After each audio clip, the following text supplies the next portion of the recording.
Halo guys, selamat berjumpa.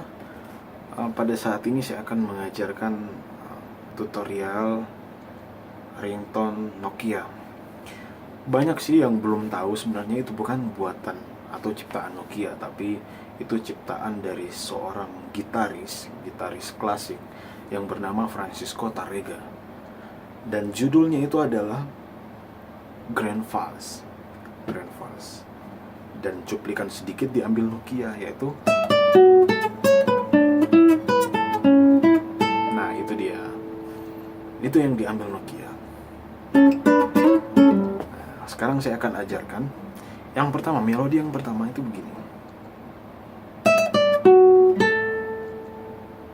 Yang pertama, yang kedua,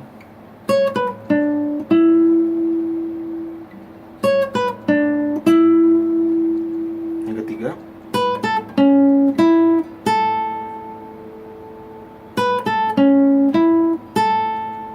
nah gitu. Nah kalau versi cepatnya itu gini. Kalau mau cepat lagi, oke.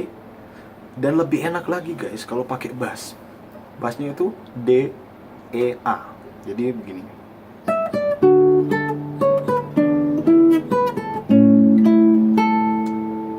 Gitu kan?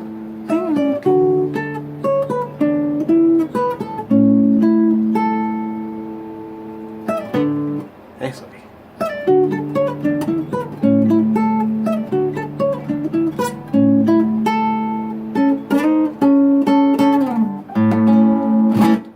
Gitu. Selamat mencoba guys.